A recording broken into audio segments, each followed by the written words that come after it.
U.S. President Donald Trump's visit to China has been arousing a lot of interest in the bilateral relations. We take a look back at the finest hours in the U.S.-China relations during World War II. We speak with the grandson of U.S. General Joseph Stilwell to discuss the importance of cooperation between China and the United States in history and in current day.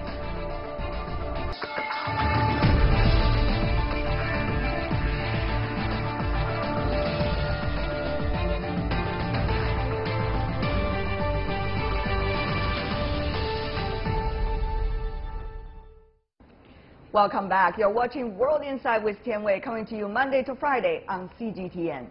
During World War II, the United States and China were allies, fighting together against the Japanese aggression.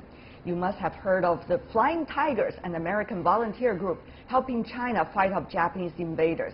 They flew Curtiss P-40 Warhawk jets, painted with a menacing shark mouth design that eventually became iconic. General Joseph Stilwell is a crucial part of the commander group, both for the US and Chinese resistance to the Japanese advance on the Asian mainland. Early in 1945, the Ledo Road, an Allied supply route, was renamed the Stilwell Road in his honor. Today, as two big powers in the world, China and the US share broad common interests as well as major responsibilities. How to maintain healthy and stable China-US relations are very important to both countries and certainly to the rest of the world. John Easterbrook, the grandson of General Joseph Stilwell, is devoted to perpetuating the friendship his grandfather had built with China decades ago. In 2015, Easterbrook initiated a photo exhibition revealing China-US military collaboration during World War II. In one of his many visits to China, Easterbrook was received by a former Chinese leader and army generals. For more on this, bringing us both advice and visions, we have a very special guest in our Beijing studio, John Easterbrook, a grandson of General Joseph Stilwell. John, what a pleasure to see you again. Thank you for inviting me. Last time, 9 years ago, it was quite an encounter, and this time I'm so glad to have you back on an important part of history, I guess, for China and the U.S. Help us understand about the legacy of General Stilwell, particularly the fact that he was part of the commander group, but not necessarily every decision he made could be implemented. So he has to fight all the time, but at the same time always have the bigger vision, peace, in his mind. That's exactly correct, yes. How did that work? Well, it was alongside, I already seen over there.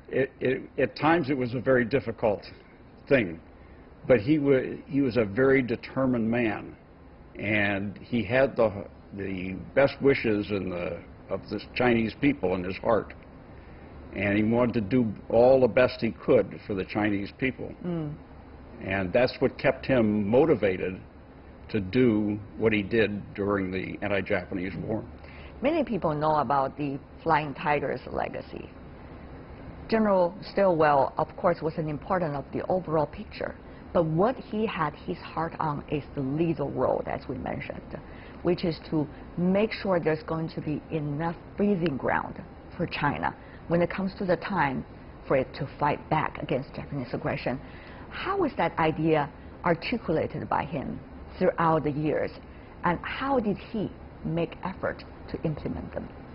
Well, General Stilwell had great respect for the Chinese soldier in particular, and the Chinese people overall, and he recognized the potential of the Chinese soldier. He also recognized the potential of air power to be very destructive, but yet not decisive.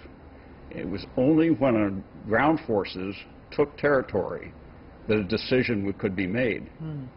And he had a great difficult time with people in China and in the U.S. Trying to grasp that reality. And unfortunately, the powers that be initially favored the air power side of the equation. But in 1944, when the Japanese overran the Air Force's forward air bases, That's right. in their Operation Ichigo, Stilwell was proved correct.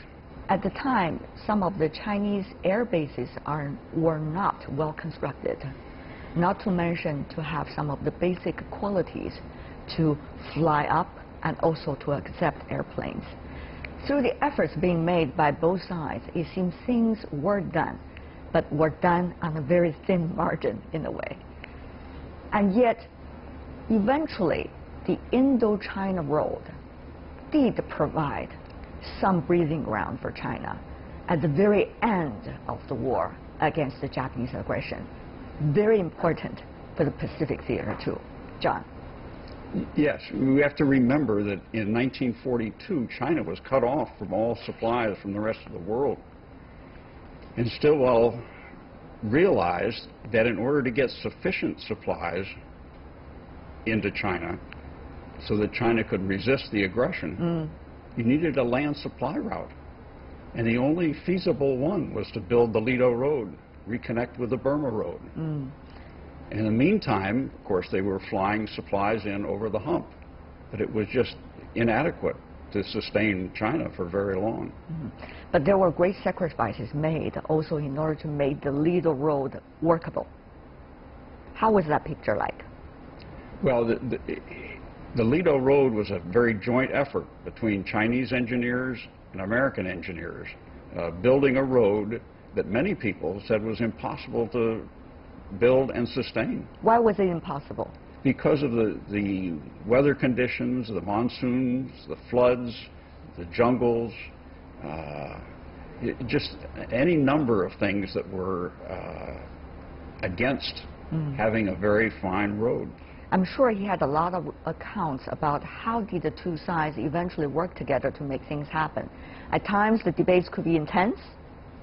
At times there could be enormous efforts in order to fight against nature, I guess, in a way, when building the road, and particularly maintaining that very long road. Well, you're absolutely correct. It was a monstrous task to build that and maintain it, because it was just a constant job to fix the washouts and keep the road open. Particularly when you still have war going on at the same time. Yes, oh yes, the road was built just as the troops were defeating the Japanese right in front of them. And many of the engineers, the construction people on the road were shot at by the Japanese. His former residence in China has become a museum. I know you visited there several times already. I just wondered, as the grandson of General Stilwell, could be sort of a controversial figure, but certainly a pioneering figure in history. When you went there for the last years, what were in your mind? Well, he was a very controversial figure, for sure. But of course, to the family, he was not. But yes, there were very tried or very hard views on what should be done in China during the war. And they were diametrically and polar opposites. But for him to persevere and to achieve what he achieved was something that is we can be very, very proud of, I think. How is he remembered, John, in your family history? Well, of course, in our family history, he's remembered as a very good family man, of course. But he has given us a legacy of friendship with the Chinese people and respect and admiration for the character traits of the Chinese people that has now endured down through 4 generations. And we all understand just exactly what it is that he saw in the Chinese people. What exactly he saw in the Chinese people? Well, what kinds of qualities did the Chinese have in his eyes? Well, I can give you a quote that I think wraps it all up. And he said, "I have faith in the Chinese soldiers and Chinese people. Fundamentally great, democratic, misgoverned, no bars of caste or religion, honest, frugal, industrious, cheerful, independent, tolerant, friendly, and courteous." Certainly demonstrated his very long history of staying in China and interacting with the Chinese. And I think it's very accurate. I see it today. Even today. Even today. What does that mean to him, this people with these kind of qualities? Did he think about China, where it would be at his time? Indeed, he did. In the 1930s, he said, with the right direction, 400 million people with their working and manufacturing ability will dominate, and we'd better be with them. Wow. So quite a prediction. So he saw it. He saw it coming. But you know, John, sometimes we forget about history, both in the United States and probably among some here in China, about how hard, actually, the relationship has been made, maintained, it endured its ups and downs, and still being where it is today. I guess it's important for someone like you to speak up and help others to remember the history and also the inspirations. Well, there have been ups and downs, and there will be more ups and downs in the future, I'm sure. But I think if we concentrate on what General Stilwell's legacy of friendship really means with the Chinese people, it will overcome a lot of the downs. I have to tell you that during the period 1950 to 1972, when things were not very good relations between our two countries. Certainly the Cold War. My mother kept up her Chinese. And when things opened up again with China, she enthusiastically came back and just had a wonderful time talking with her old friends and speaking Chinese. Oh, wow. That sounds like a very warm story. But she had confidence, you see. But how did she ever tell you why she had confidence? Because I think of the respect and admiration that her father, her mother, she, her brothers and sisters all had in the Chinese people. At the time when she was speaking Chinese, there would be some suspicious eyes that were set on her, I would assume. Later there was also the McCarthyism in the United States. Many of those who were linked to China, one way or the other, has been punished, quote unquote. In China, there were also periods of time in which those people who have outside links were not respected, to say the least.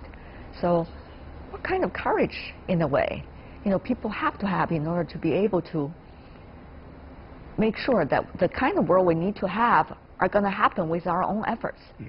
But it's the confidence that you have, again, just like General Stilwell. He's confident that he was right in building the road. And it was the confidence that things would get better with the Chinese people in China that kept people like my mother always focused on what could happen and what did happen. But you as a child were never being able to interacting directly with China at the time when you were born. It was not until the 1980s and even later that you began to able to forge some links with China. So how is it like for you? Well, my first trip to China was 1980 with my father. And the man who was our national guide that year is still a very close friend of mine. He exhibits all of these traits that my grandfather saw and that my mother and her siblings saw in the Chinese people, and then now I have seen in the Chinese people, and my daughters are seeing in the Chinese people. It's really wonderful. I know you don't want to name names, which I totally understand. We give the respect to you and your friends here in China. But at the same time, we see generations, very different generations from China and the United States. Those of my age and probably even younger. Those of your grandson's age and probably even younger. They were born at a different stage of China-U.S. relationship. How do you think they are shaping up the future and the picture? Well, I have the honor to be overseeing the Stilwell Scholarship Program at the Middlebury Institute of International Studies at Monterey, California. And we give scholarships to Chinese students from the mainland only, studying for master's degrees.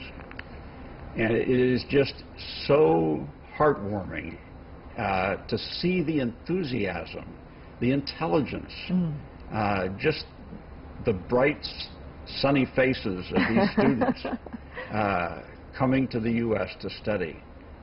It just energizes me. So it is a very promising future. The U.S. President Donald Trump is going to visit China very soon. As someone who has known China for decades, whose family have served American and the Chinese interests fundamentally over the decades, whose grandpa has been certainly a very respectable figure from the U.S. military and security, what would you say? What kind of nature of relationship should this be, China and the United States, to your president? Well, I think that we can all learn if we remember General Stilwell's legacy. And again, it's the friendship, the exceptional character traits that he saw in the Chinese people that drew him to China time and again, and let him accept a job during the anti-Japanese war that would be very low in priority. You know, every officer in the U.S. Army or the U.S. military wants to command forces in combat. Stilwell had that opportunity. But when the need arose for somebody to go to China, to keep China in the war, he was asked to go to China. And as a good soldier, he said, "I'll go where I'm sent." And he did. And he stuck with it. He had opportunities to go to the European theater afterwards. General Marshall would have sent him there. But he said, "No, I'm going to stick with the Chinese people. They deserve a break." Thank you so much, John. Every time when you come into the studio, share with us your family legacies and the enormous inspirations we could still get today as we are moving toward a very different stage of life and different stage of the world. It is always very inspiring. John, what a pleasure to have you. All the best to you and your family. Thank you very much. And let's all remember, we can all learn from each other. Thank you so much, John.